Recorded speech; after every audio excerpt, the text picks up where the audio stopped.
ہے تو حضرت علی اس عقیدے کے خلاف کیوں تعلیم دے رہے ہیں؟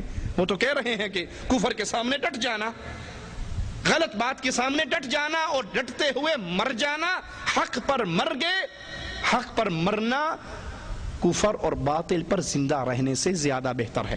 اگر یہ دین کا جزء ہے، اپنی بات کو چھپا کر دوسرے کی بات کہہ دینا یہ دین ہے اور دین کا جزء ہے، تو حضرت علی نے اس کے خلاف کیوں دعوت دی؟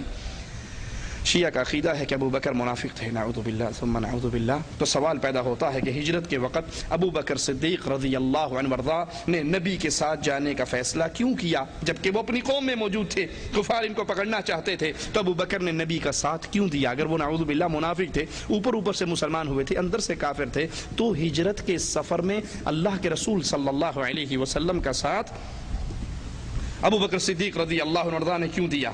کہتے ہیں کہ اگر یہ کہیں کہ ابو بکر نے دنیاوی مال کے فائدے کے لیے نبی کے ساتھ ملے، منافق تھے، اندر سے کافر تھے، تو جب رسول اللہ صلی اللہ علیہ وسلم تنہا اکیلے مکے سے نکلے تو وہ کون سا فائدہ تھا، وہ کون سی مصلحت تھی جس کے لیے ابو بکر رضی اللہ عنہ نے نبی کا ساتھ دیا؟ حالانکہ ڈر یہ تھا کہ کفار کہیں اللہ کے نبی کے ساتھ ساتھ ان کو بھی قتل نہ کر دیں۔ یہ تو ابو بکر صدیق رضی اللہ عنہ پہ جھوٹ اور تہمت ہے۔ ابو بکر رضی اللہ عنہ نے مالی فائدے کے لیے ہجرت میں آپ کا ساتھ نہیں دیا، بلکہ ہجرت کے پورے سفر میں ابو بکر صدیق رضی اللہ عنہ اپنا مال نبی کریم پہ خرچ کرتے رہے۔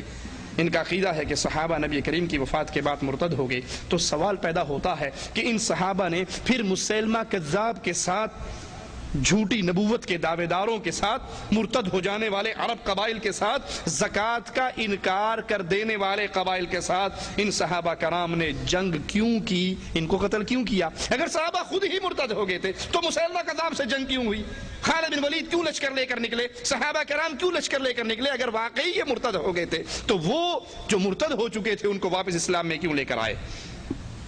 علی نے کسی کو کافر نہیں کہا، حضرت علی رضی اللہ عنہ نے کسی کو کافر نہیں کہا، نہ خوارج کو، حالانکہ خارجیوں نے آپ کے خلاف خروج کیا، آپ کو تکلیف دی، آپ سے جنگ کی، آپ نے ان کو بھی کافر نہیں کہا۔ تو سوال پیدا ہوتا ہے کہ یہ حضرات حضرت علی کی تباہ کیوں نہیں کرتے اور کبار صحابہ اور نبی کی ازواج مومنوں کی ماؤں کی تکفیر کیوں کرتے ہیں، جبکہ علی رضی اللہ عنہ نے اپنے ساتھ جنگ کرنے والے خارجیوں کو اور دوسروں کو بھی کافر نہیں کہا؟ بلکہ جب خوارج کے بارے میں حضرت علی رضی اللہ عنہ سے سوال ہوا تو آپ سے پوچھا گیا هل هم کفرا، یہ خارجی کافر ہیں؟ قال هم من الكفر قد فروا، نہیں یہ تو کفر سے بھاگ کر آئے ہیں۔ قال اذن هم منافقون، کیا یہ خارجی منافق ہیں؟ قال لا ان المنافقین لا يذكرون الله الا قلیلا، نہیں یہ منافق بھی نہیں، کیونکہ منافق تو بہت تھوڑا اللہ کا ذکر کرتے ہیں اور یہ خارجی تو بہت اللہ کا ذکر کرتے ہیں۔ قال فما تقول فيهم يا ابا الحسن والحسين، اے حسن و حسین کے بابا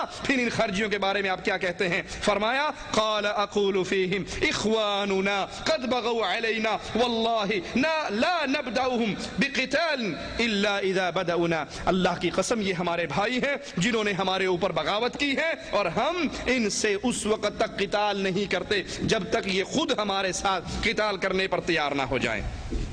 نہج البلاغہ صفحہ 325 اور صفحہ 340 پر ہے کہ حضرت عمر رضی اللہ عنہ وارضا حضرت علی سے بہت سے مسائل میں مشورہ کیا کرتے تھے، اور شیعہ کا عقیدہ ہے کہ عمر ظالم تھے، غاصب تھے، نعوذ باللہ کافر تھے۔ تو سوال پیدا ہوتا ہے کہ عمر ظالم کافر ہوتے ہوئے اہل حق سے مشورہ کیوں کرتے تھے، حضرت علی سے مشورہ کیوں کرتے تھے، اور حضرت علی ایک ظالم کو، ایک غاصب کو مشورے دیا کیوں کرتے تھے؟ سنی اور شیعہ کتب کے اندر یہ بات موجود ہے کہ سلمان فارسی کو حضرت عمر نے مدائن کا امیر مقرر کیا اور عمار بن یاسر کو کوفے کا امیر مقرر کیا۔ شیعہ قائد کے مطابق سلمان فارسی، عمار بن یاسر علی کے بہت بڑے مددگار اور حمایتی تھے اور شیعان علی میں سے تھے۔ سوال پیدا ہوتا ہے کہ عمار بن یاسر اور سلمان فارسی نے، جو کہ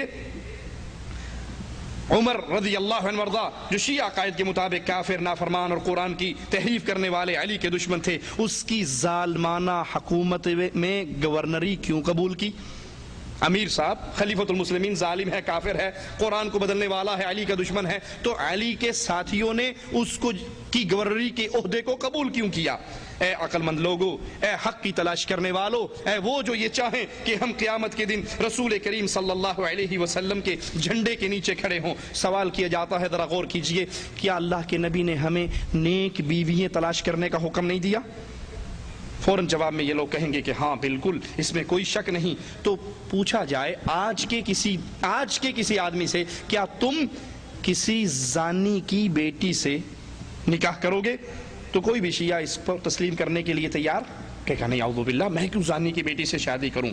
تو آئیے یہ اپنی کتابوں میں لکھتے ہیں کہ نعوذ باللہ حضرت عمر زانیہ کا بیٹا تھا. یہ عقیدہ بہرانی نے اپنی کتاب کشکول میں جلد نمبر 3 صفحہ 210 پر لکھا. نعمت اللہ الجزائری نے یہی عقیدہ اپنی کتاب انوار النعمانیہ جلد نمبر 1 صفحہ 360 پر لکھا کہ نعوذ باللہ ثم نعوذ باللہ عمر ولد الزنا تھے اور اس کی بیٹی حفصہ منافقہ اور خبیثہ تھی بلکہ کافرہ تھی. اب سوال یہ پیدا ہوتا ہے کہ رسول اللہ صلی اللہ علیہ وسلم نے ولد الزنا کی بیٹی سے شادی کیوں کی؟ انا للہ و انا الیہ راجعون. تم اپنے لیے اس کو پسند نہیں کرتے. آج کے دور کا بے غیرت سے بے غیرت انسان بھی اس کو اپنے لیے پسند نہیں کرتا کہ وہ کسی زانیہ کی بیٹی سے شادی کرے. اور تمہارے عقیدے کے مطابق نعوذ باللہ ثم نعوذ باللہ حضرت عمر ولد الزنا تھے تو پھر حفصہ زانی کی بیٹی ہوئی, اس سے رسول اللہ صلی اللہ علیہ وسلم نے نکاح کیوں کیا؟ اور جب اللہ کے نبی صلی اللہ علیہ وسلم پر جبرائیل یہ پیغام لے کر آئے کہ اس سے رجوع کیجئے, انہا قوامۃ صوامہ, یہ بڑے روزے رکھنے والی اور قیام کرنے والی ہے اور جنت میں بھی یہ آپ کی بیوی ہے, تو اللہ نے کیوں منع نہیں کر دیا؟ اگر تمہارا عقیدہ ٹھیک ہے, اللہ کی قسم تم رسول اللہ صلی اللہ علیہ وسلم پر جھوٹ بولتے ہو اور اپنے لیے جو پسند کرتے ہو رسول کے لیے اتنا بھی پسند نہیں کرتے. تم میں سے کوئی کسی بدکار سے شادی کرنے کے لیے تیار نہیں ہوتا اگر پتہ لگ جائے. اور نعوذ باللہ رسول پہ اتنی بڑی تہمت لگائی کہ اللہ کے نبی صلی اللہ علیہ وسلم نے ایک بدکار کی بیٹی سے شادی کی. لا حول ولا قوت الا باللہ. اللہ ہمیں حق کہنے سننے کی توفیق عطا فرمائے, اللہ ہمیں فتنوں سے بچنے کی توفیق عطا فرمائے. اے اللہ مملکت سعودی عربیہ کی حفاظت فرما, اللہ یہاں کے امن کی حفاظت فرما, یہاں کے حکام کی حفاظت فرما, یہاں کے علماء کی حفاظت فرما. اللہ اس مملکت, یہ توحید کی مملکت جہاں پر لا الہ الا اللہ کی حکومت قائم ہے, جہاں پہ قبر پرستی کا شرک موجود نہیں ہے, اے اللہ تجھ سے سوال کرتے ہیں اس کے امن کے بارے میں کوئی انسان اگر فکر اور پلاننگ کرے اس امن کو خراب کرنے کے لیے, اللہ تو اس پہ اپنا قہر نازل فرما. اللہ اگر یہاں کے علماء کے بارے میں کوئی گندی فکر رکھے اللہ تو ان کو برباد فرما. اللہ یہ پھلتا پھولتا ہوا توحید کا بوٹا اسی طرح پھولتا رہے اور یہاں پہ تیری توحید غالب رہے. جن ظالموں کی آنکھوں میں یہ کانٹے کی طرح چبھ رہا ہے اللہ تو ان ظالموں کے ہاتھوں کو توڑ دے. اللہ وہ سوچے جو اس پیارے ملک کے خلاف سوچتی ہیں اللہ ان دماغوں کو شل کر دے اور ہمیں اپنے نبی کی محبت عطا فرما, اس کے صحابہ کی محبت عطا فرما, اہل بیت کی محبت عطا فرما. اسی پہ قائم رکھ, اسی پہ زندہ رکھ اور اسی پہ موت عطا فرما. اقول قولی هذا واستغفر الله لي ولكم ولسائر المسلمين فاستغفروه انه هو الغفور الرحيم.